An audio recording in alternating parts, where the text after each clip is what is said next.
Chapter 7, The Flying Train Committee. In January, our class started a project on the city. Mrs. Haver, our teacher, divided us up into committees by where we live. That way we could work at home.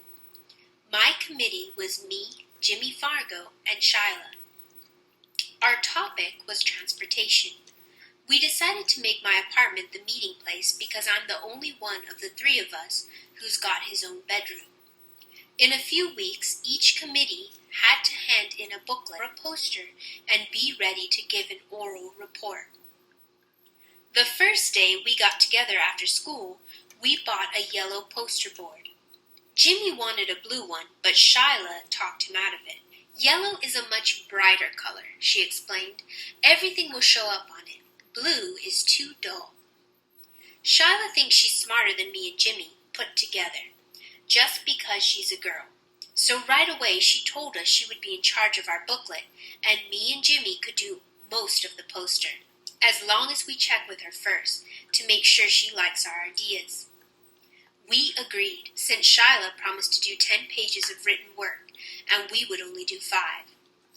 After we bought the yellow poster board, we went to the library. We took out 7 books on transportation.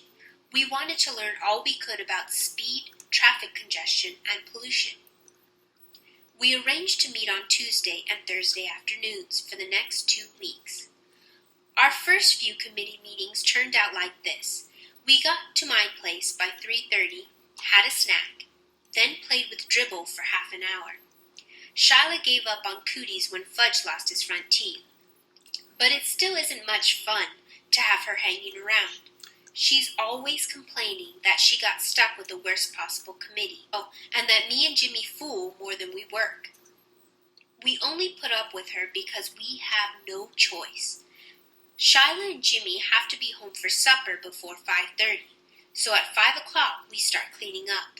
We keep our equipment under my bed in a shoebox. We have a set of magic markers, Elmer's glue, Scotch tape, and a really sharp pair of scissors, and a container of silver sparkle. Shyla carries our committee booklet back and forth with her. She doesn't trust us enough to leave it at my house. The poster board fits under my bed, along with our supplies. We stack the library books on my desk. The reason I make sure we clean up good is that my mother told me if I left a mess, we'd have to find someplace else to work. By our third meeting, I told Jimmy and Shyla that I'd figured out the solution to New York City's traffic problems. We have to get rid of the traffic, I said. There shouldn't be any cars or buses or taxis allowed in the city. What we really need is a city-wide monorail system. That's too expensive, Shyla said. It sounds good, but it's not practical. I disagree, I told Shyla. It's very practical. Besides getting rid of traffic, it'll get rid of air pollution, and it'll get people where they're going a lot faster. But it's not practical, Peter, Shyla said again. It costs too much.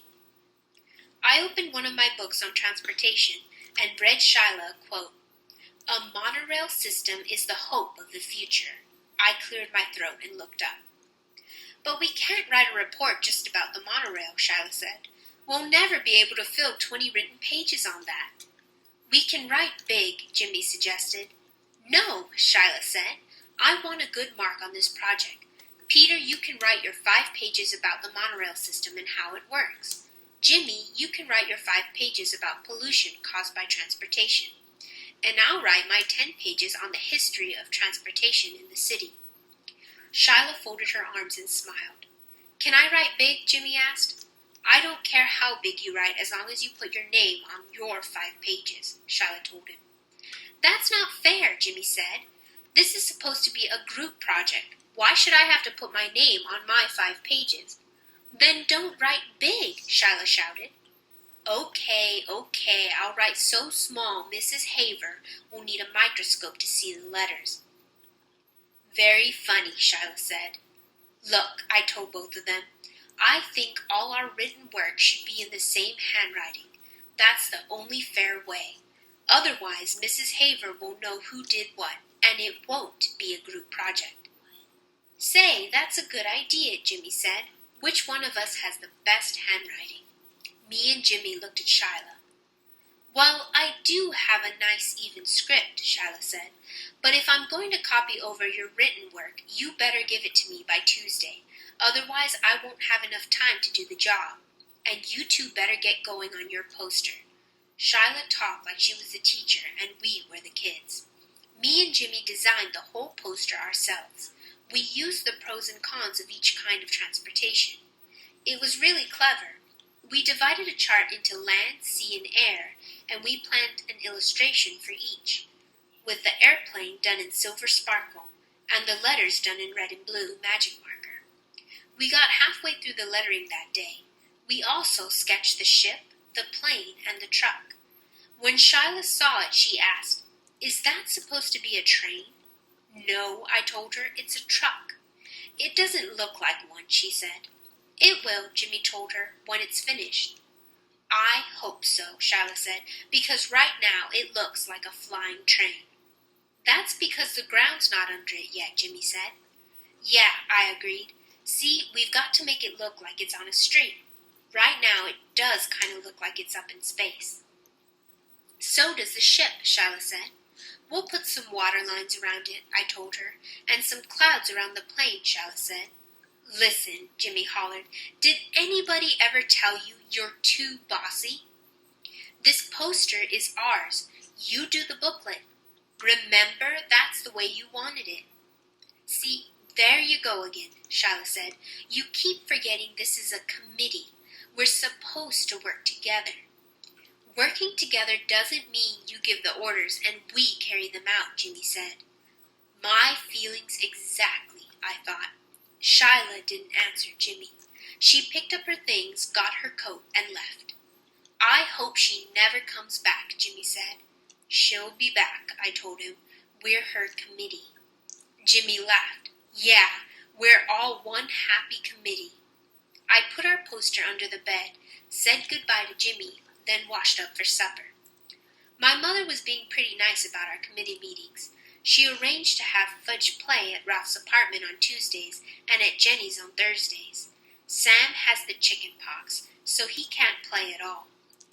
I was glad that next week would be our last committee meeting after school. I was sick of Shyla, and I was getting sick of transportation.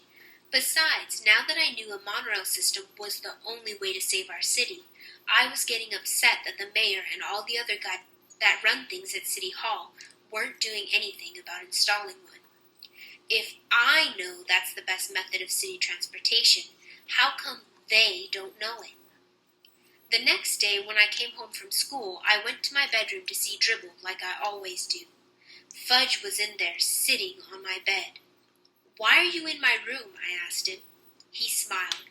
"You know you're not supposed to be in here. This is my room." "Want to see?" Fudge said. "See what?" "Want to see?" "What? What are you talking about?" I asked. He jumped off my bed and crawled underneath it. He came out with our poster. He held it up. "See?" he said. "Pretty!" "What did you do?" I yelled. "What did you do to our poster?" It was covered all over with scribbles in every color magic marker. It was ruined. It was a mess, and it was ruined. I was ready to kill Fudge. I grabbed my poster and ran into the kitchen to show it to my mother. I could hardly speak. "Look," I said, feeling a lump in my throat. "Just look at what he did to my poster." I felt tears come to my eyes, but I didn't care. "How could you let him?" I asked my mother. "How? Don't you care about me?" I threw the poster down and ran into my room. I slammed the door and took off my shoe, and flung it at the wall. It made a black mark where it hit. Well, so what?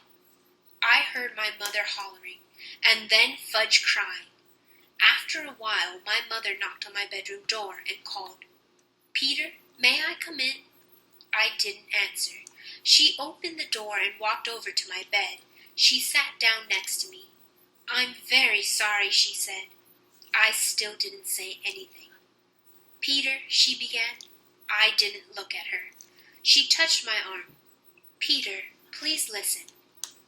Don't you see, Mom? I can't ever do my homework without him messing it up. It just isn't fair. I wish he was never born. Never. I hate him."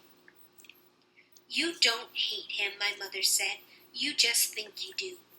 "Don't tell me," I said. "I mean it. I really can't stand that kid." "You're angry," my mother told me. "I know that, and I don't blame you. Fudge had no right to touch your poster. I spanked him." "You did?" I asked. "Fudge never gets spanked. My parents don't believe in spanking." "You really spanked him?" I asked again. "Yes," my mother said. "Hard?" I asked.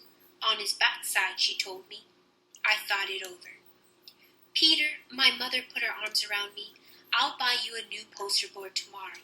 It was really my fault. I should never have let him into your room." "That's why I need a lock on my door," I said. "I don't like locks on doors. We're a family. We don't have to lock each other out." "If I had a lock, Fudge wouldn't have gotten my poster." "It won't happen again," my mother promised. I wanted to believe her, but really I didn't. Unless she tied him up, I knew my brother would get into my room again. The next day, while I was at school, my mother bought a new yellow poster board. The hard part was explaining to Jimmy that we had to start all over again. He was a good sport about it. He said this time he'd make sure his truck didn't look like a flying train, and I said this time I'd make pencil marks first so my letters didn't go uphill. Our committee met that afternoon. Shyla didn't mention the last time. Neither did we. Me and Jimmy worked on the poster while Shyla copied our written work into the booklet. We'd be ready to give our oral report to the class on Monday, not like some committees who hadn't even started yet. By 5 o'clock we had finished our poster, and Shyla was almost done with the cover for our booklet. Jimmy walked over and stood behind her watching her work. After a minute he yelled, "What do you think you're doing, Shyla?" I got up from the floor and joined them at my desk. I took a look at the cover. It was pretty nice. It said, "Transportation in the City." Under that it said, "By Shyla Tubman, Peter Hatcher, and James Fargo." And under that, in small letters, it said, "Handwritten by Miss Shyla Tubman." Now I knew why Jimmy was mad. "Oh, no," I said, holding my hand to my head. "How could you?" Shyla didn't say anything. "It's not fair," I told her. "We didn't put our names on the poster." "But the cover's all done," Shyla said. "Can't you see that? I'll never get the letters so straight again. It looks perfect." "Oh, no," Jimmy shouted. "We're not handing the booklet in like that. I'll rip it up before I let you." He grabbed the booklet and threatened to tear it in half. Shyla screamed, "You wouldn't! I'll kill you." "Give it back to me, Jimmy Fargo." She was ready to cry. I knew Jimmy wouldn't tear it up, but I didn't say so. "Peter, make him give it back." "Will you take off that line about your handwriting?" I asked. "I can't. It'll ruin the booklet." "Then I think he should rip it up," I said. Shyla stamped her foot. "Ooh, I hate you both." "You don't really," I told her. "You just think you do." "I know I do," Shyla cried. "That's because you're angry right now," I said. I couldn't help smiling. Shyla jumped up and tried to get the booklet, but Jimmy held it over his head, and he's much taller than Shyla. She had no chance at all. Finally, she sat down and whispered, "I give up. You win. I'll take my name off." "You promise?" Jimmy asked. "I promise," Shyla said. Jimmy set the booklet down on my desk in front of Shyla. "Okay," he said. "Start." "I'm not going to make a whole new cover," Shyla said. "What I'll do is turn this bottom line into a decoration." She picked up the magic marker and made little flowers out of the words. Soon, handwritten by Miss Shyla Tubman, turned into 16 small flowers. "There," Shyla said. "It's done." "It looks pretty good," I told her. "It would have looked better without those flowers," Jimmy said. "But at least it's fair now." That night, I showed my mother and father our new poster. They thought it was great, especially our silver sparkle airplane. My mother put the poster on the top of the refrigerator so it would be safe until the next day when I would take it to school. Now I had nothing to worry about. Shyla had the booklet, the poster was safe, and our committee was finished before schedule. I went into my room to relax. Fudge was sitting on the floor near my bed. My shoebox of supplies was in front of him. His face was a mess of magic marker colors, and he was using my extra sharp scissors to snip away at his hair. And the hair he snipped was dropping into Dribble's bowl, which he had in front of him on the floor. "See," he said, "see Fudge. Fudgy's a barber." That night I found out hair doesn't hurt my turtle. I picked off every strand from his shell. I cleaned out his bowl and washed off his rocks. He seemed happy. 2 things happened the next day. One was my mother had to take Fudge to the real barber to do something about his hair. He had plenty left in the back, but just about nothing in front and on top. The barber said there wasn't much he could do until his hair grew back. Between his fangs and his hair, he was getting funnier looking every day. The second was my father came home with a chain latch for my bedroom door. I could reach it when I stood on tiptoe, but that brother of mine couldn't reach it at all, no matter what. Our committee was the first to give its report. Mrs. Haver said we did a super job. She liked our poster a lot. She thought the Silver Sparkle airplane was the best. The only thing she asked us was how come we included a picture of a flying train.